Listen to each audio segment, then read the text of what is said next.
Buenas tardes a todos y a todas, espero que se encuentren muy bien en su casa, cuidándose. Hoy vamos a dar inicio a esta segunda unidad de la materia de la prevención del lavado de activos de la Universidad de la Policía Federal Argentina, Instituto Universitario, y en particular a la primera clase de esta segunda unidad. Como vimos en las clases anteriores, nosotros estuvimos viendo cómo era el panorama internacional respecto del fenómeno del lavado de activos, cómo se venían organizando los estados y qué tipo de normas teníamos a nivel internacional para establecer este sistema de lavado de activos. Hablamos sobre la necesidad de homogeneizar el sistema preventivo y el sistema represivo para poder favorecer la cooperación judicial y los controles a nivel administrativo. Bien, en esta unidad vamos a empezar a bajar todo eso que vimos al sistema preventivo local de la República Argentina. Y en este sentido son fundamentales las 40 recomendaciones del GAFI. Si nosotros vamos a la ley que a nuestro marco normativo local en materia de lavado de activos, que es la 25246, vamos a ver que tenemos todas las recomendaciones, o casi todas las recomendaciones, de las 40 recomendaciones del GAFI, valga la redundancia. Me parece fundamental que a medida que vayamos analizando parte por parte cómo se compone nuestro sistema preventivo, que tengamos en cuenta la recomendación referida al enfoque basado en el riesgo. ¿Por qué les digo esto? Porque esta recomendación es fundamental no solo en materia de lavado de activos, sino en la planificación de cualquier política pública de prevención de un fenómeno criminal. Bien, el punto está básicamente en poder detectar el riesgo, poder diagnosticar previamente cómo se están dando las maniobras de lavado de activos y poder identificar esos espacios conflictivos para luego poder asignar recursos de un modo más eficiente. Esto es darle una vuelta de rosca, de fortalecer, de poner más presión sobre determinados controles en aquellos lugares donde es más posible que se produzca una maniobra de lavado de activos. Este principio, que me parece fundamental para pensar todo el sistema, lo vamos a ver, digamos, a niveles superiores de los métodos de prevención de lavado de activos, pero en cada sujeto, en cada persona o empresa que va interviniendo en la prevención de este delito. Y con esto último que ya les digo de personas, sujetos, empresas, me voy adelantando un poco a lo que es el sistema preventivo de lavado de activos. Tengamos en cuenta, como vimos en la unidad anterior, que el lavado de activos se caracteriza por ser operaciones económicas con bienes de procedencia ilícita. Bien, esta primera parte de las operaciones económicas es algo que ocurre todos los días. No digo de bienes procedentes de un delito, sino que todo el día, todos los días, todas las personas realizamos operaciones económicas de cualquier tipo, desde las más sencillas hasta, digamos, tal vez las más complejas, ¿bien? Y en estas operaciones económicas, que puede ser ir a un banco, abrir una cuenta, pagar algo con la tarjeta de crédito, firmar un contrato de alquiler, digo, como operaciones con cierta entidad, no todas están bajo la regulación o la supervisión del Estado, ¿bien? Y tampoco es algo que le podemos pedir al Estado, digamos. Por lo menos no en estados con una regulación bastante acotada de la economía y del mercado. Por varias razones. Primero, porque hace a la naturaleza, digamos, de los sistemas capitalistas de tender a una menor regulación de la economía. Y en segundo lado, porque la realidad es que sería algo imposible que el Estado pueda controlar todas las operaciones económicas que hacemos todos los días, ¿ok? Esto es algo inabarcable, en principio.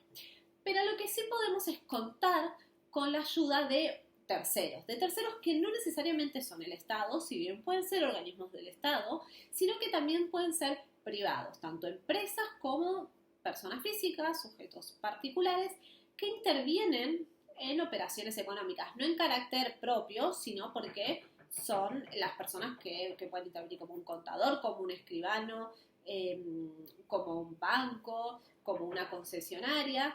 En este caso, estas personas, estas empresas o personas físicas, las vamos a denominar sujetos obligados, ¿bien? Y van a tener una función protagonista en este sistema de prevención del lavado de activos.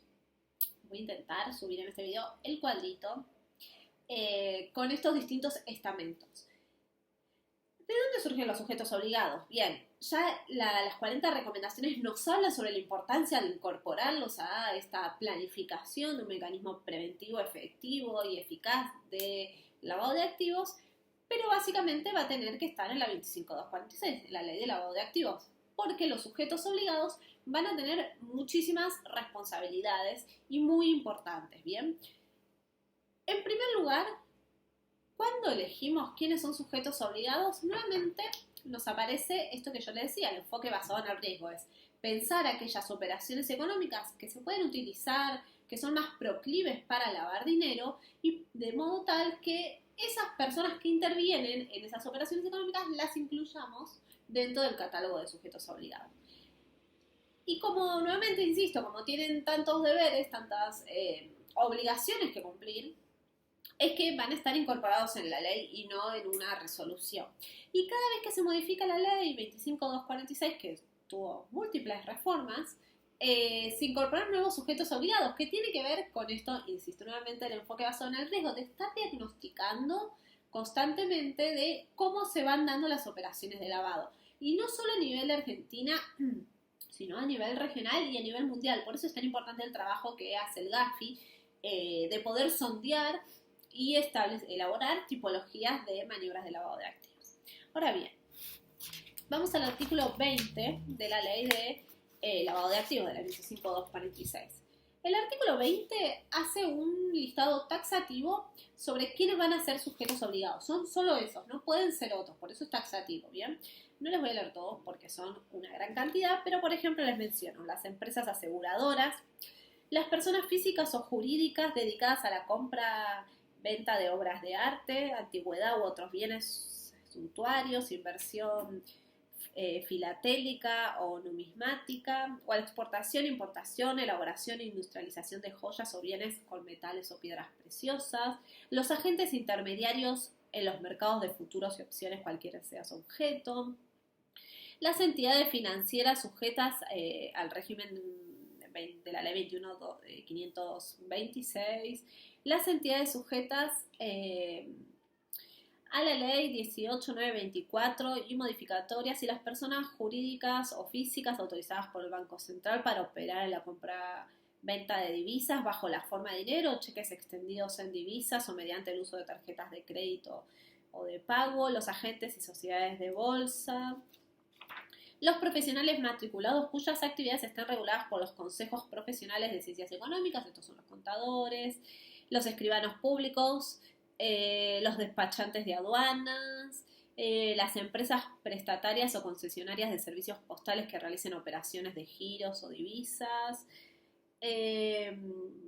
las personas jurídicas que cumplan funciones de organización o regulación de los deportes profesionales, las personas físicas o jurídicas cuya actividad habitual sea la compraventa de automóviles, camiones, motos ómnibus, tractores, etc. Bueno, como pueden ver, tiene una cantidad bastante considerable de los que son denominados sujetos obligados.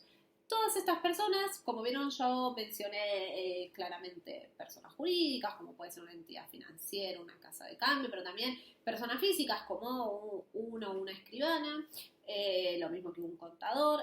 Les aclaro que los abogados no son sujetos obligados. Esto fue una discusión bastante ardua cuando se hizo la última modificación del año 2011 de la ley, porque el Gafi sugiere que los estados incorporen como sujetos obligados a los abogados. Por ahora quedamos afuera. Argentina no lo hizo y otros estados sí los tienen. Bien.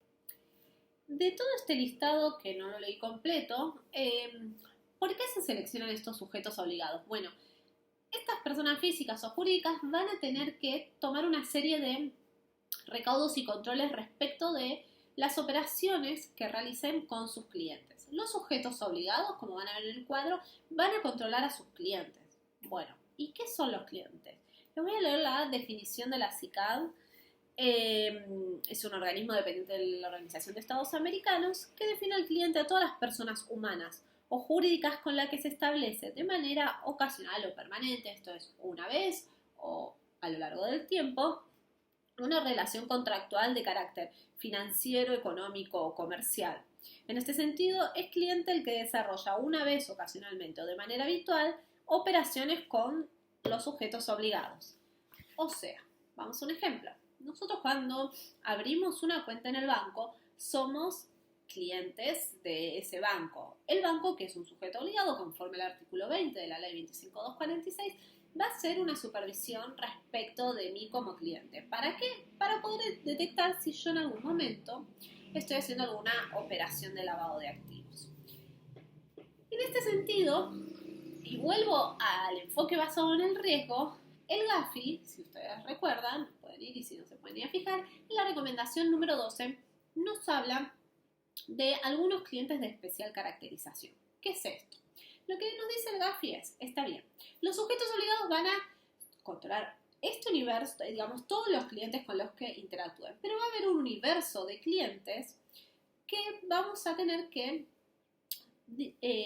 fortalecer los controles. ¿Por qué? Porque son clientes de especial caracterización. ¿Qué es esta especial caracterización? Son los famosos PEPs, las personas expuestas políticamente o personas políticamente expuestas.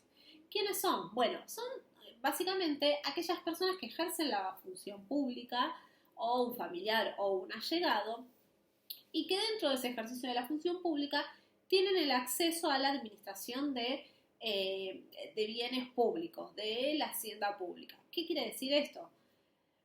¿Por qué razón vamos a tener más controles sobre las personas expuestas políticamente? Bueno, porque son personas que tienen un mayor riesgo de cometer un hecho de corrupción que una persona que no fuese funcionaria o funcionario público. Esto es obvio, ¿no? Porque son delitos que requieren una característica especial en el sujeto activo, que es que sean funcionarios públicos. Digamos, una persona que tiene una verdulería claramente va a poder agarrar y malversar fondos del ANSES porque no está dentro de sus funciones. Bien. Ojo, no confundir las personas políticamente expuestas con los funcionarios públicos obligados a presentar declaraciones juradas patrimoniales. Si bien los listados que se elaboran de los que se consideran PEPs y los que tienen que presentar el listado, las declaraciones juradas patrimoniales suelen coincidir, son mecanismos de control distintos. La presentación obligatoria de declaración jurada patrimonial, inicial, final y anual es un mecanismo de control y de transparencia a nivel anticorrupción. En este caso estamos frente a mecanismos de prevención del lavado de activos. Ambas cosas, digamos, estas declaraciones juradas patrimoniales sí nos van a servir en muchos casos para investigar también un caso de lavado de activos porque nos va a aportar información patrimonial relevante. Pero bien, volvamos al concepto de PEPs. El concepto de PEPs lo que va a impactar es en que un sujeto obligado, si tiene como cliente un PEPs, bueno, va a tener que fortalecer, tener mayores controles, mayor nivel de supervisión respecto de ese cliente. Ahora bien, ¿cuáles son los deberes de los sujetos obligados? Porque si hablamos de sujetos obligados es porque están obligados a algo. La primera, y se los voy a dar en este orden que hace a que tenga sentido, ¿okay? La primera gran obligación es lo que se llama debida diligencia del cliente, que ustedes ya lo deben haber visto en las 40 recomendaciones del GAFI, o conozca a su cliente. ¿Qué es esto? Bueno, la debida diligencia o el conocer al cliente tiene dos grandes momentos. Un primer momento de identificar al cliente, de saber con quién estamos iniciando una operación comercial que se va o financiera, que se va a sostener en el tiempo o que va a ser ocasional. Eso en primer lugar. ¿Y qué es identificar? Bueno, ¿quién es la persona que está frente mío? ¿Actúa en nombre propio o en representación de otro, en el caso de una empresa? En este sentido, la ley nos dice que es la información mínima que debemos pedir para poder identificar a las personas con las que estamos iniciando o estamos llevando adelante una relación comercial. Y esto es identificar, digamos, nombre, apellido, DNI, domicilio, número de quit, actividad, profesión. En el caso de una persona jurídica, bueno, vamos a necesitar el poder para que esa persona pueda actuar en representación de la persona jurídica, la denominación social, la fecha de constitución, el número de inscripción registral, el número de inscripción tributaria, copia del estatuto social actualizado, etc. Esto es lo mínimo que nos dice la ley, ¿ok? Pero vamos a ver, porque en este sistema de prevención de antilavado todavía estamos como en este segundo estamento, o primer estamento, digamos, que es los sujetos obligados controlando a sus clientes. Pero hay un segundo estamento por encima de los sujetos obligados, que es la unidad de información financiera, que tiene facultades de regulación y de elaboración de normativa específica. La UIF lo que va a hacer, esto en la próxima clase posiblemente nos adentremos en detalle, por cada sujeto obligado va a emitir una resolución que va a establecer controles más específicos para ese sujeto obligado. ¿Por qué? Porque no es lo mismo el tipo de control que vamos a hacer respecto de las entidades financieras, que las entidades financieras pueden hacer sobre sus clientes, que lo que va a hacer, por ejemplo, una concesionaria sobre sus clientes. La naturaleza de estas operaciones comerciales son totalmente distintas y la información que vamos a requerir es totalmente distinta. Pero como mínimo está lo que nos dice la ley 25.246 de identificación. Esto es lo primero que tiene que tener en consideración esta debida diligencia o conozca a su cliente. Conozca a su cliente es saber con quién estoy haciendo la operación económica.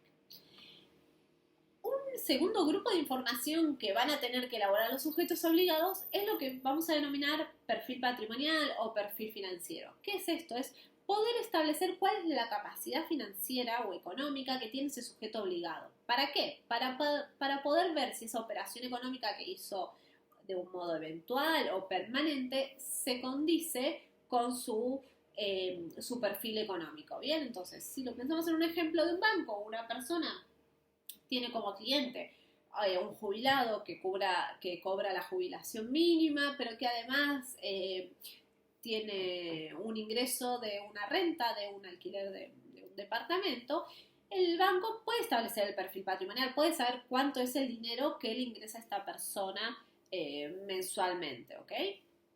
Pero si de pronto este jubilado hace una operación totalmente inusual respecto de su capacidad económica, esto al banco, en base a esta debida diligencia que hace y esta construcción del perfil patrimonial de su cliente, lo va a poder detectar, ¿ok?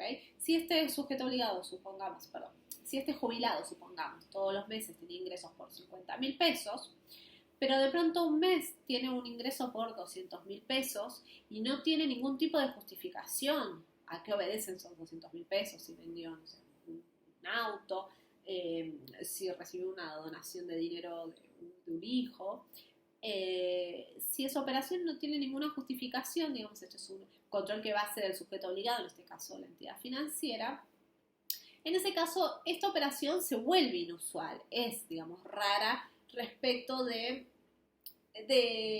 perfil dentro del marco económico que se podía manejar este jubilado. Después veremos si esa diferencia de dinero proviene de la ganancia del producto de un delito o no. Pero en esta instancia lo que puede hacer el sujeto obligado con estos dos elementos de saber con quién está haciendo la operación económica y conocer su perfil patrimonial es poder identificar aquellas operaciones que se salgan de este umbral normal que lleva adelante, por ejemplo, este cliente. Y acá aparece una segunda obligación y también fundamental de este esquema preventivo de lavado de activos, que es el deber de informar. ¿Y qué es el deber de informar? Bueno, también el deber de informar está específico en la 25.246, en el artículo 21, que es informar a la unidad de información financiera, este organismo del Estado, sobre estas operaciones inusuales, que las vamos a denominar reporte de operación sospechosa. ¿Qué hace el sujeto obligado? El sujeto obligado, cuando detecta una operación que no concuerda con el perfil del cliente, la va a analizar, tiene acceso a determinadas bases de datos, puede pedir mayor información a su cliente, va a analizar esta información y si no encuentra justificativo esa operación, va a elaborar lo que se llama un ROS, un reporte de operación sospechosa, y lo va a elevar a la unidad de información financiera. La unidad de información financiera aparece en este segundo escalón como el organismo del Estado que va a supervisar a todos los sujetos obligados establecidos en la Ley 25.246. De dos modos. Por un lado, recibiendo estos reportes de operación sospechosa y por el otro lado, controlando que los sujetos obligados cumplan con sus obligaciones. Bien, todas estas funciones las vamos a ver en la próxima clase. Ok, el sujeto obligado entonces detecta esta operación sospechosa y tiene que elevar este ROS a la unidad de información financiera. Para esto tiene dos plazos. Un plazo de 150 días si podemos estar frente a una operación de lavado de activos y un plazo de 48 horas si podemos estar frente a una operación de financiamiento del terrorismo. Insisto, todo el mecanismo preventivo de lavado de activos se aplica también para el financiamiento del terrorismo. ¿Por qué esta diferencia de plazos? Bueno, porque para el primer caso de una posible maniobra de lavado de activos necesitamos un poco más de tiempo para analizar esta operación, necesitamos salir a buscar más información. En cambio, en el caso de una posible operación para financiar el terrorismo, por ejemplo, que la haga un cliente transfiera plata a otro sujeto, a una cuenta de un sujeto que está determinada dentro de los listados del FBI como un terrorista o una organización terrorista, esta operación podría ser de financiamiento del terrorismo y en ese caso, como lo que se busca evitar es un atentado terrorista, estos plazos son mucho más acotados, 48 horas, que es un plazo muy acotado. ¿Se puede caer en un error que esa operación no haya tenido nada que ver con el financiamiento del terrorismo? Sí, claro que sí, pero es preferible caer en ese error e investigar esa operación que dejarla pasar y que luego haya un atentado terrorista. ¿Bien? Como pueden ver, acá ya tenemos dos obligaciones, entonces, por parte de los sujetos obligados. Debida diligencia, o conozca a su cliente, el deber de informar. Y luego vamos a tener otros deberes. Por ejemplo, de establecer manuales de identificación del riesgo, esto que les decía, el enfoque basado en el riesgo. Bueno, los sujetos obligados para dentro de sus organizaciones comerciales tienen que hacer lo mismo, tienen que identificar cuáles son las operaciones más riesgosas, cómo las van a limitar, cómo las van a poder controlar. Para eso, digamos, los sistemas operativos, las bases de datos, hoy día la informática es un gran avance para poder controlar todo esto. Asimismo, van a tener que tener designado un oficial de cumplimiento. No lo van a tener todos los sujetos obligados, pero sí varios sujetos obligados, sobre todo los que son personas jurídicas, van a tener que tener un oficial de cumplimiento que va a ser responsable de las tareas de prevención del lavado de activos. Van a tener que realizar auditorías periódicas respecto de cómo está funcionando su sistema preventivo de lavado de activos. Van a tener que llevar un registro de todas estas operaciones, van a tener que capacitar a su personal que se encargue, por ejemplo, en las entidades financieras, al departamento de prevención del lavado de activos y financiamiento del terrorismo, van a tener que, digamos, capacitar, van a tener que guardar los registros de todas las operaciones. Van a haber operaciones que se van a llamar reportes sistemáticos, que no están relacionadas con los famosos ROS de los que venimos hablando, pero que sí son operaciones de determinada entidad, pero que en principio no tienen ningún tipo de relación con una operación de procedencia vinculada a un delito previo, pero que igual tienen que informar a la UIF mensualmente. Estos son los reportes sistemáticos, porque a la UIF es una información que le sirve para luego poder investigar. ¿Bien? Y algo muy importante que también tiene que ver con el deber de confidencialidad. Todos los sujetos obligados tienen que guardar confidencialidad respecto de este control que están haciendo sobre sus clientes. Por dos cuestiones básicas. Primero, porque es información financiera, información patrimonial y datos privados de las personas que tienen que tener la máxima protección posible, porque acá es un mecanismo preventivo, no estamos hablando de una causa penal donde se está investigando ya a una gran operación económica. No, esto es un control diario que hacen todos los sujetos obligados. Entonces hay que tener como la máxima responsabilidad respecto del manejo de estos datos, ¿bien? Y por otro lado también, y ya pensando en una investigación judicial, digo, para preservar la indemnidad de la investigación, ¿no? Este deber de confidencialidad también se va a extender a los funcionarios públicos que actúen en los mecanismos preventivos de lavado de activos. Yo ya les dije que sujetos obligados podemos tener también entidades públicas que están obligados a informar, los registros de la propiedad inmueble, propiedad automotor, etcétera, digamos, todos estos registros de inscripción de determinadas operaciones públicas, registros públicos, también están obligados a informar cuando detectan una operación sospechosa. Y luego esta información que se eleva a la UIF en formato de ROS, la UIF va a analizar esta información. Piensen que a la UIF le van a llegar los ROS de todos los sujetos obligados. Yo en el cuadro puse 3 rectángulos, pero en realidad irían abajo todos los sujetos obligados que establecen la ley, ¿no? Es, digamos, una forma que lo grafique.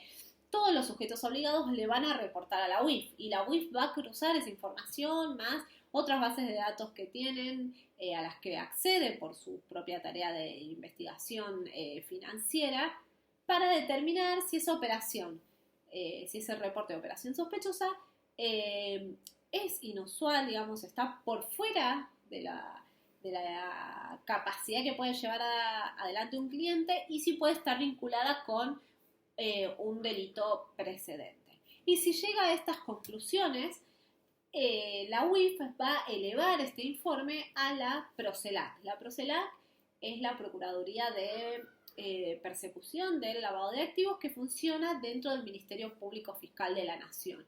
Y ellos son los especialistas en materia de lavado de activos, donde van a analizar esta presentación que hace la UIF y van a definir si hacen la denuncia penal, si la archivan o si la siguen investigando por un buen tiempo, buscando reunir nuevos elementos de prueba.